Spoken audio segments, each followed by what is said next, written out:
Welcome to Slasher's Advocate, Defending the Indefensible, a satire series that makes serious arguments in favor of your evil icons of your favorite horror movies. Note: I am not now, nor have I ever been, a lawyer, psychologist, or criminal profiler, but I'd love to play one on TV. Call me.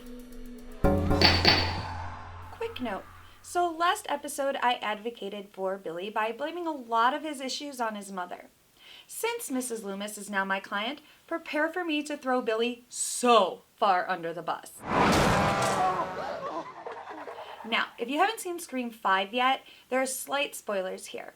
Since the new movie wanted to retcon part of Billy's history, then I'm going to use it to defend his mother. Logical. These spoilers will be throughout the argument, so if you haven't seen Scream 5 yet, don't watch this. I can't watch this. Today, we make the case for Debbie Loomis and Mickey from Scream 2.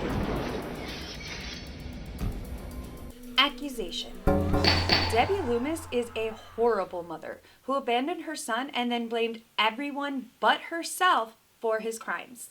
She's a cynical psychopath who lures Mickey into murder, making her no better than Roman and what he did to Billy.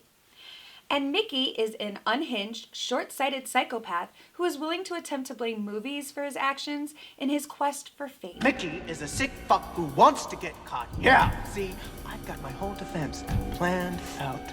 I'm gonna blame the movies. Defense. Debbie is a long-suffering wife and mother who watched her family be torn apart when her husband decided to cheat with the mother of their son's girlfriend.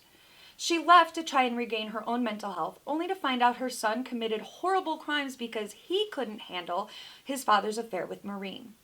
Her need for vengeance was misplaced, but understandably driven by guilt and emotional distress. No, I'm very sane. Mickey is young and impressionable with a desire to make his mark on the world, whatever that may be. Shh, that'll be our little secret. He's guided along by someone who's far smarter and more worldly than himself, leaving him to ultimately become a victim of the same terror he helped inspire. Evidence. We don't really get to learn a lot about Debbie Loomis in the Scream series, even with her being the killer in Scream 2.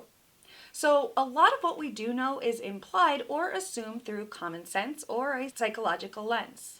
In Scream, we learn from Billy that his mother was driven away from the family because Maureen Prescott slept with his father. In Scream 2, we learn that Debbie has so drastically changed her appearance that Gail Weathers doesn't even recognize her, despite having seen pictures of her years earlier while working on her book. Loomis? What? Billy's mother. Nice twist, huh? Didn't see it coming, did you? We learn that Debbie carefully planned her revenge, from looking up serial killer statistics. There's only an estimated 97 active serial killers in the country today, so Mickey here was quite a find. Definitely one on the way up. All he needed was a little guidance and nurturing. To finding her perfect patsy on the internet to creating the identity of Debbie Salt. Debbie Salt doesn't exist. We also hear from Debbie's own mouth that she thinks she's a good mother, I was a good mother. that motherhood is difficult, and she's frustrated by parents being blamed for the actions of their child. I'm sick to death of people saying that it's all the parents' fault. It all starts with the family. You want to blame someone, why don't you blame your mother? And that's it. That's all we get to know about Billy's mother. So, let's take all of that and figure out why she isn't a complete monster. First of all, it's entirely understandable to leave your husband when he cheats on you, but it's also a real shitty reason to abandon your son. With Billy claiming his mother's abandonment as the majority of his motive, we can guess that they probably had a pretty close relationship, which means there had to be more to Debbie's departure than just Mr. Loomis's infidelity. We see a little bit of Mr. Loomis in Scream when he's with Billy at the police station and... Why don't you check the phone bill, for Christ's sake? Call Vital Phone Comp. They got the records of every number dialed. Thanks, Hank. We're on top of it. He doesn't seem like the greatest guy. I can't say for sure whether abuse was present in the Loomis household, but I'm willing to bet there was at least verbal abuse present. Debbie seems determined to think of her son as a good boy, so what if her leaving had more to do with her heart breaking over the fact that Billy was turning out to be just like his father? We know Billy is manipulative. almost from the first time we see him, when he's pressuring Sydney to go further sexually than she's ready to go.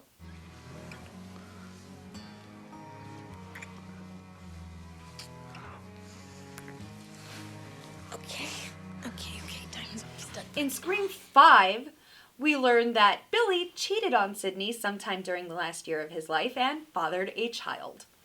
Perhaps Debbie saw Billy becoming so much like his father that she broke down and had to leave to preserve any love or respect that she still had left for her child. During the final showdown at the end of Scream 2, Sydney accuses Debbie of abandoning Billy. And abandon him? Isn't Mickey supposed to be dead? But Debbie doesn't really get the chance to defend herself on that. But we see it in her eyes, the regret and guilt.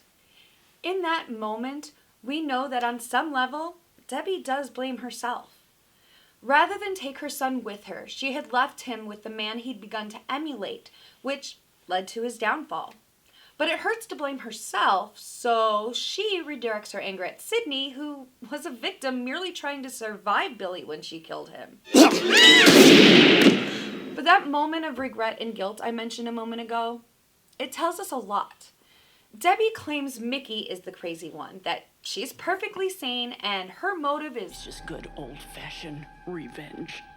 Here's why she's wrong about her own sanity. Now, it's true that planning revenge to the point of creating a new identity and grooming an accomplice to take the blame requires quite a degree of mental intelligence.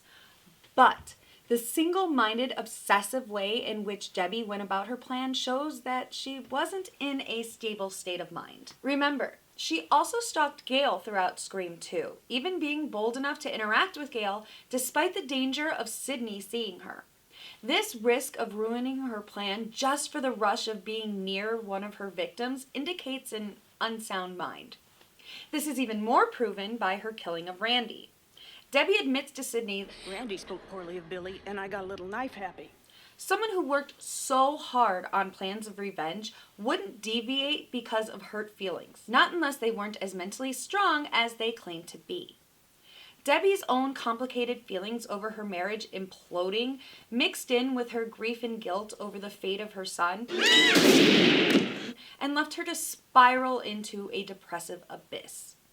In her quest to dig herself out, her sickened mind latched onto Sydney, who killed Billy and whose mother stole Debbie's husband, and Gale, who wrote about the whole sordid mess for the world to read.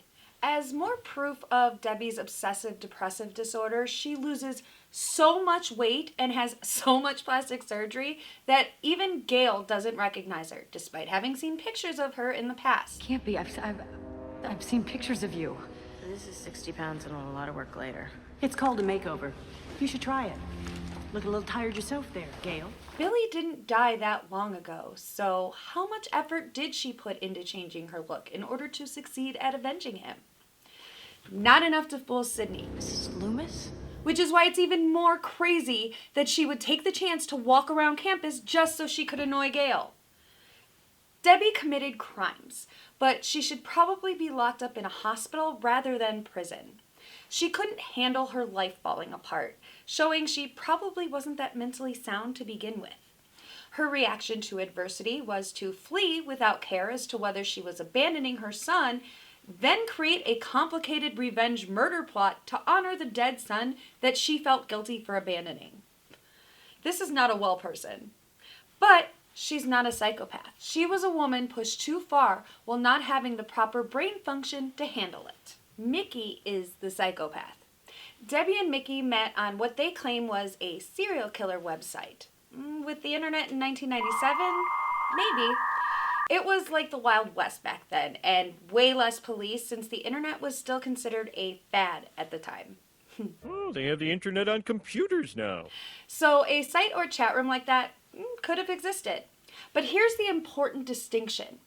Debbie went to the site looking for a psychopath for her plan, but Mickey was already there out of his own interest. Had to have financing.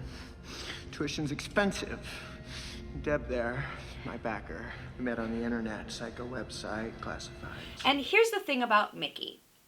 He's a delusional idiot in addition to being a psychopath. That made him the perfect fall guy for Debbie. But it also means that if he never met Debbie, he may have never killed anyone at all. Penny for your thoughts? Not all psychopaths are murderers. Tom Cruise. Many of them lead perfectly normal lives without ever stepping 1 foot out of line. Mickey was looking to be famous in any way, and his motive is proof of this. He wanted to blame the movies for his crimes, creating a courtroom circus with a debate on media morality that would have consumed the country, leaving him at the center of it with all eyes on him. I'll kill you! I'll kill all of you! Especially those of you in the jury! He's clearly guilty. Wow, that didn't go well. Conclusion. The real villain of Scream 1 and 2 is Mr. Loomis. A terrible husband and father, he cheated on his wife, destroyed his family, and imprinted his debauchery on his son, making Mr. Loomis the catalyst for the series of murders that follow. And he never really pays for any of it. Debbie was a victim who tried to rebuild herself and find peace in the worst way possible. And she roped in a dopey, narcissistic, psychopathic idiot who only wanted to be famous. Debbie and Mickey both should pay for the lives that they took, but Debbie especially was not born a killer. She was made to be one through both circumstances beyond her control as well as her own shortcomings. Thanks for watching. Next episode of Slasher Advocate, I'll be defending Roman Bridger from Scream 3. So make sure to like and subscribe and click that bell to get notified. Guys, I love pop culture discussion, so if you disagree with any of the points I've made or have some of your own to share, please do so down in the comments, and let's all be respectful. Remember, this is all in good fun, so there's no need for anger, name-calling, or general rudeness.